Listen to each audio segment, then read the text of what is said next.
The stallion didn't have a name, not a real one anyway. Around the dusty paddock where the wind howled through splintered boards and barbed wire, the ranch hands called him Devil. Not because he fought but because he didn't. Because he stood, eyes dulled like cracked glass, and took every lash of the whip without a sound. Because something about his silence unnerved them more than if he tried to bite, kick, or bolt. He was young still, barely 5, his muscles hardened from neglect, not training. His coat, once a proud copper blaze, was scarred with welts that mapped a history no one cared to understand. He was captured 2 summers ago from a valley north of Bitter Ridge. The locals remembered the chase, a blur of thundering hooves, shouting men, and the jarring crack of rope as it caught around the Mustang's neck. His herd had scattered that day, his mother vanishing into a cloud of dust while he fell, legs twisted, eyes wild, dragged into captivity. The man who bought him was named Reese Gallows. Tall, broad, and sunburnt, with eyes like frozen coal, Reese had a cruel patience. He didn't believe in softness. "You break 'em or you bury 'em," he once said to a reporter during a local fair, standing beside a row of broken horses who never lifted their heads. The stallion, then just a colt, had watched everything in silence, as if memorizing not only the whip's sound but the rhythm of pain. Each morning was the same. The rusted gate squeaked open, Reese stepped in, and the whip, coiled like a venomous snake, snapped through the air. The Mustang never moved. He stood, flinching only when flesh split open but never fighting back. Some horses screamed, some ran. This one endured. Reese didn't understand it. "Stupid beast," he muttered one morning, pacing. "A real animal'd fight. But you're just dead inside." But there was one who noticed otherwise. Her name was Clara. 27, newly hired, a veterinarian assistant who took the job thinking she'd be tending to livestock, not watching cruelty become routine. She didn't speak much around Reese, people didn't. But her eyes, green and storm-bright, missed nothing. She'd seen the stallion's nostrils flare when Reese stepped near. She'd seen the muscles twitch, the hooves shift ever so slightly in the dirt. He wasn't numb. He was calculating. That morning she crouched outside the paddock fence with a bucket of oats she knew he wouldn't touch. The Mustang stood across from her, silent as ever, eyes fixed somewhere past the fence line. Clara followed his gaze toward the hills. "You remember it, don't you?" she whispered. "Where you came from." He didn't move. "I would too." Behind them, the barn door creaked, followed by the heavy step of boots. Reese again. He was muttering about a shipment of hay gone wrong, cursing the hands who quit last week. Clara stiffened. She stood slowly, brushing dirt from her knees. "You wasting time talking to that thing?" he barked. "No, sir," she replied, neutral. He eyed her. "You got feelings for that beast?" Clara shook her head. "I just think he's not broken." "Not really." Reese chuckled coldly. "That thing's long past broken. He's hollow. A shell. No soul left in him. Might as well whip a rock." Clara looked at the horse again. Something flickered, barely, a tightening of the jaw, a small lift of the neck. A flicker of pride. Reese didn't see it. But Clara did. That night, long after Reese had gone home and the ranch fell silent under a curtain of cold stars, Clara returned. She didn't speak this time. She just stood by the fence, a red apple in hand, and waited. Minutes passed. Then a hoof shifted. The stallion took a single step forward. He didn't come close, but it was the first movement toward anything that wasn't fear or retreat. Clara smiled, left the apple near the fence, and walked away. This became their ritual. She came in silence. He moved in inches. Until one night he took the apple from her hand. But the silence didn't last. A new hand came to the ranch that week. Cole. 22, brash, cocky, eager to impress. Reese liked him, said he had the right instincts. Clara didn't like the way Cole watched the Mustang, like a hunter watching a wounded animal. "What's the plan for him?" Cole asked one morning. "We keep whipping him or finally send him off to slaughter?" Reese considered it. "He's got fight in him somewhere. I want to see it. One good burst. Might fetch a price at the auction if he shows spirit. Want me to give it a try?" Reese nodded. "He won't fight me. Maybe he'll hate you more." Clara overheard it all. That night, she stood by the paddock again, her hands clenched. The Mustang came forward, slower than usual. She pressed her forehead against the wood and whispered, "You've got to survive this, okay? Just hold on." The next day it started. Cole didn't use the whip like Reese. He laughed while doing it. He mocked the stallion, taunted him. He used spurs, ropes, even tried flooding the paddock to corner him in muck. The Mustang didn't respond, at first. But Clara saw it again. The eyes. They weren't dull anymore. They burned. By the fourth day the Mustang didn't flinch when Cole entered. He didn't step back either. He stood taller. Clara noticed the change. "You're not going to take it much longer, are you?" she whispered when Cole was out of earshot. On the sixth day something cracked. Not in the horse but in the air. Cole had pushed him too far. Tried tying one of his legs to a post to make him humble. Clara watched from the barn loft, fists clenched, unable to interfere. Cole raised the whip. And that was when the Mustang moved. It wasn't frantic. It wasn't wild. It was deliberate. One powerful twist of his body. One flash of hooves. The rope snapped like a twig and Cole went flying. Dust exploded. The whip dropped. Cole groaned from the dirt, stunned. Reese came running, cursing. But he stopped short when he saw the Mustang, standing proud, chest heaving, blood running from an old welt that had torn open, but not backing down. Not this time. Clara ran down from the loft, heart pounding. "Don't," she yelled as Reese raised his hand. "Don't you dare." The Mustang snorted, ears flat. For the first time Reese hesitated. There was something in the air, like a storm coming. A change. "You think that means he's ready?" Reese growled. "No," Clara said, stepping forward, tears in her voice. "It means he remembers who he is." And as the sun dipped low, casting firelight over the paddock, the Mustang, still unnamed, stood taller than he had in 2 years. He looked not at the humans but past them toward the hills again. And this time Clara followed his gaze with hope, not pity. He wasn't broken. Not anymore. The ranch was quieter after that day, but not in the way peace brings silence. It was the tense kind, the type that settles right before lightning cracks. Reese didn't talk much about what happened with Cole, though the younger man limped for a week and avoided the paddock entirely. Something had changed and even Reese felt it, though he refused to say so aloud. The Mustang still didn't have a name, but now the hands stopped calling him Devil. They didn't joke when they walked past his paddock. They didn't make side comments about breaking his spirit. Now they avoided his eyes. Something fierce had returned to him, a presence raw and unmistakable. Clara noticed it most of all. He no longer stood with his head hung low. He paced sometimes just a little, testing the strength in his legs, reacquainting himself with motion. His eyes no longer searched the horizon with vacant longing, they now scanned it like a strategist, like a creature plotting not escape but reclaiming. She began bringing him water laced with apple cider vinegar for his scars, rubbing his legs with liniment where the ropes had burned into him. She didn't speak often, and when she did, it was never about his pain. It was about the world outside the ranch, the way spring was softening the creeks, how the hawks had returned to the canyon rim, how the wild lavender was already blooming early in the eastern gullies. "You need to know what's out there," she said quietly one afternoon, running a brush along his flank. "You need to remember it's not all fences and chains." He listened. She could tell. His ears tilted toward her when she spoke, and sometimes, when the wind carried her voice just right, his muscles relaxed beneath her hands. Reese, however, had noticed the changes too. He leaned against the paddock fence one morning, chewing on a toothpick, watching the Mustang. "You've been busy," he said to Clara. She didn't stop brushing. "He's healing." Reese spat into the dust. "He's preparing. You give an animal enough hope, he'll bite you the second you turn your back. Hope's the worst thing you can give a wild thing." Clara met his gaze. "And cruelty is better?" Reese chuckled. "Cruelty's honest. You want to believe that horse is grateful. He isn't. You're just soft, girl." Clara said nothing. That evening Reese made a call. By the next morning a trailer had arrived. Its paint was chipped, the metal loud and cold. The man who stepped out was lean and leather-skinned, with a sneer that didn't leave his face. "Name's Cutter," he said, shaking Reese's hand with too much force. "Heard you've got a fire starter needs putting out." Clara froze when she saw him. She'd heard of Cutter. He was a breaker. A hired man used by rodeos and ranchers when their own methods failed. He didn't tame horses. He subdued them, crushed their will with fear and violence, then sold them off or left them ruined. Reese gestured to the paddock. "That one there. Something's waking up in him. Time he learned who's boss again." Cutter nodded, eyes narrowed. "Give me 3 days." Clara waited until dusk. Cutter had left to settle into the bunkhouse, and the ranch had slipped into its uneasy twilight. She approached the Mustang again. He seemed tense, his shoulders stiff, tail swishing slowly, a warning sign. "They brought him for you," she whispered. "They think you'll fall again. But you won't. Not this time." The horse stepped forward.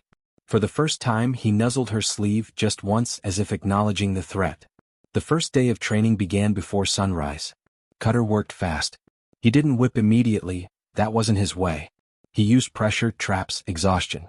He herded the Mustang into a narrow chute, starved him of space, pushed him until sweat poured off the horse like rain. When the stallion refused to back down, Cutter began striking, not just to punish but to confuse. Random blows, different rhythms, never enough to predict or counter. Clara watched from the loft, fists clenched.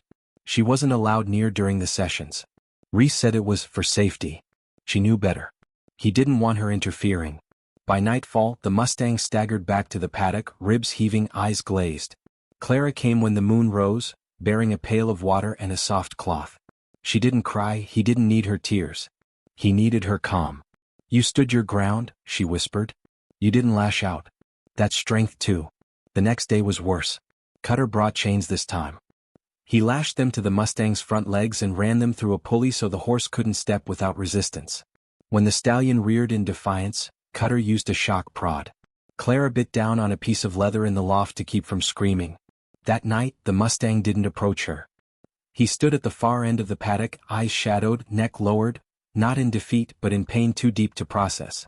Clara left the gate open for the first time, just a crack, and waited by the fence. It took nearly an hour. But he came. Step by trembling step, until his muzzle pressed against her chest. She placed her hand gently against his forehead. "They want you hollow again.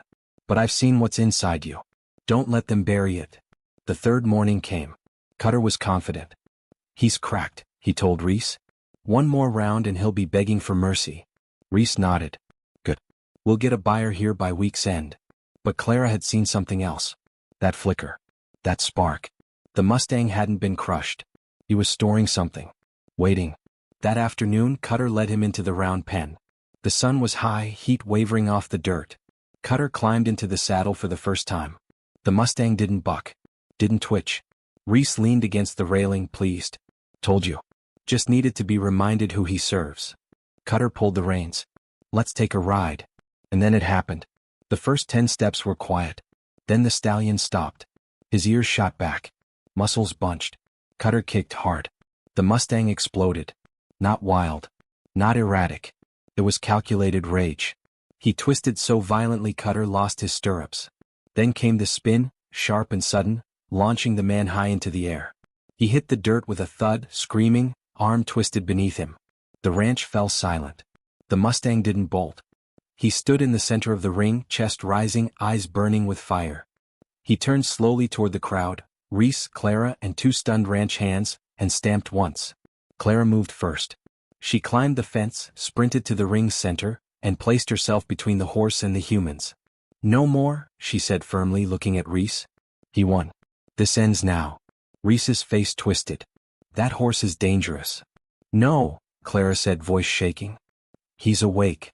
The Mustang stepped closer. Clara didn't flinch. She raised her hand, palm open. He touched it with his muzzle. It was the first spark. Not of rebellion. But of something far greater. Of trust, earned in blood and silence.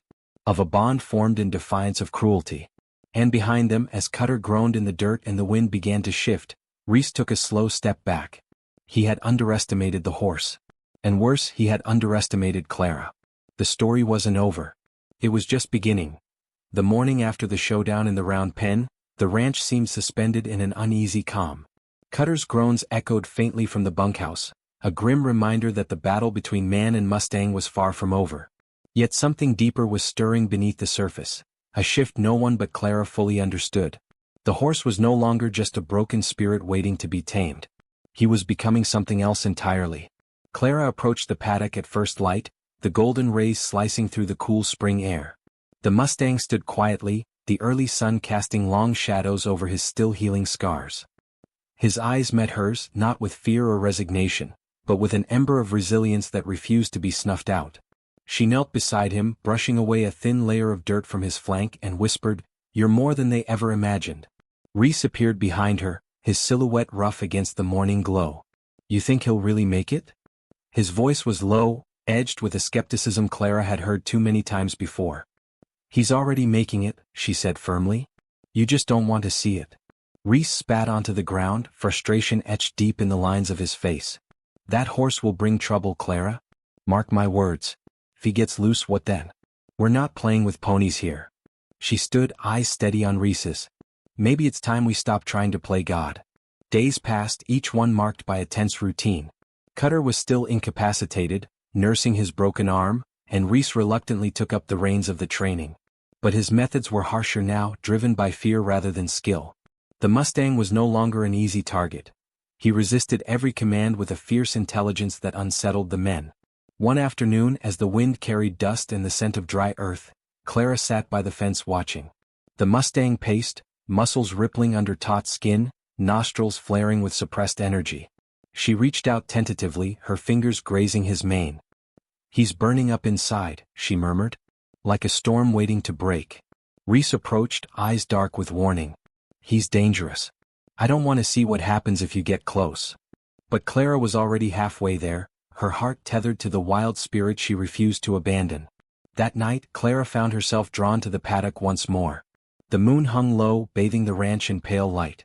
The stillness was broken only by the soft snort of the Mustang, who stood apart from the others, isolated yet proud. She slipped through the gate quietly, the ground cool beneath her boots. The horse turned as she approached, nostrils flaring, muscles coiling with tension. She didn't speak. Instead, she extended her hand slowly, palm open. He hesitated. Then, as if recognizing a kindred soul, he lowered his head and pressed his muzzle into her palm.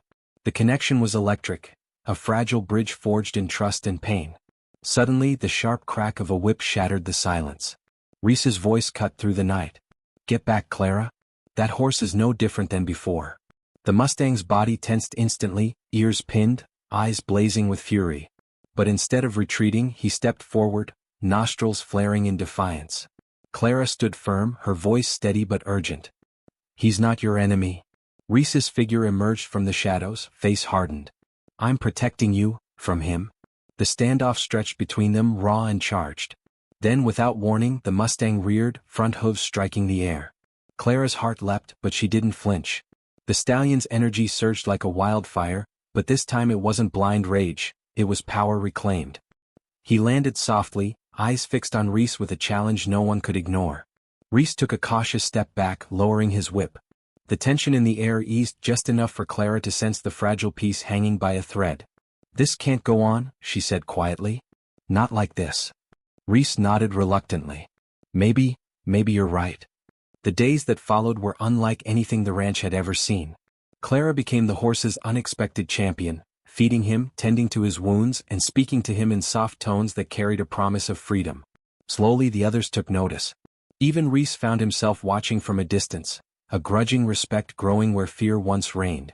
But the battle within the Mustang was far from over. Old scars ached with memory, and every lash left a deeper mark on his soul. There were moments when the darkness crept in, when his spirit flickered like a candle in the wind. One evening, Clara found him trembling by the fence, rain falling in cold sheets. She wrapped a blanket around his powerful shoulders and whispered, "You're not alone anymore." The horse's eyes, wet with emotion, met hers in a silent vow. They would face the storm together. Just as hope seemed to take root, disaster struck. A fire ignited at the far end of the ranch, flames licking the dry grass and sending smoke curling into the sky. Panic spread like wildfire among the animals. The Mustang, sensing danger, bolted from his paddock, mane flying, hooves pounding the earth with desperate speed. Clara ran after him, heart pounding, calling his name over the roar of the blaze. The fence cracked and snapped behind her, a barricade no longer able to contain the fury unleashed. Reese and the ranch hands rushed to help, their shouts swallowed by the crackling inferno. Clara caught up just in time to see the Mustang wheel around, eyes wild, and charge through the chaos, fearless and free. In that moment, the broken horse was reborn in fire. As the smoke cleared and dawn broke over the blackened fields, Clara stood amid the ashes, breathless but alive. The Mustang had vanished into the wilderness beyond the ranch, a shadow against the rising sun. Reese approached quietly, his usual bravado stripped away. "He's gone." Clara looked out toward the horizon, where the first light painted the sky in fiery hues. "No," she said softly. "He's just beginning. The ranch would never be the same. Neither would they." From the ashes of cruelty and despair, a new spirit had risen, wild, untamed, and unbreakable. And Clara knew, deep in her soul, that the Mustang's fight was far from over. But neither was hers. The wind carried the distant rhythm of pounding hooves, a steady haunting echo that stirred something deep within Clara's chest. Days had slipped by since the Mustang had vanished into the wilds beyond the scorched ranch, yet his presence lingered in every whispered breeze and every shadow that danced beneath the moonlight. The world felt different now, as if the earth itself held its breath, waiting for the next chapter to unfold. Clara stood at the ridge overlooking the valley where the Mustang had last been seen, the sprawling wilderness stretching endlessly before her like an untamed ocean of green and gold. Her eyes scanned the horizon, searching for any sign of the stallion whose spirit had changed everything she thought she knew about strength, survival, and freedom. She wasn't alone in her vigil. Reese stood beside her, silent but watchful, his face etched with a mix of grudging respect and lingering fear. The scars of their shared past on the ranch ran deep, but the fire in the Mustang had ignited something in both of them, a reckoning that neither could ignore. "He's out there," Clara said softly, her voice carried away by the breeze. "And he's not the broken horse we left behind." Reese's jaw tightened. "I never wanted to believe that. But maybe I was wrong." Their eyes met, a fragile truce hanging between them like the first fragile light of dawn. Neither wanted to admit how much the wild stallion had shifted the balance of their world. The man who once saw the Mustang as nothing more than a beast to be conquered now wrestled with the truth. The horse was a symbol of something far greater. The days turned into weeks, and Clara's search for the Mustang became a mission of hope and healing.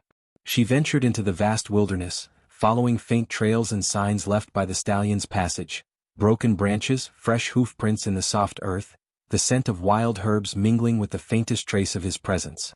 Each discovery was a testament to the horse's fierce will to live and reclaim his freedom. One evening, as the sun dipped behind the jagged peaks, Clara stumbled upon a hidden glade, a sanctuary where the earth was soft and wildflowers bloomed in defiant bursts of color.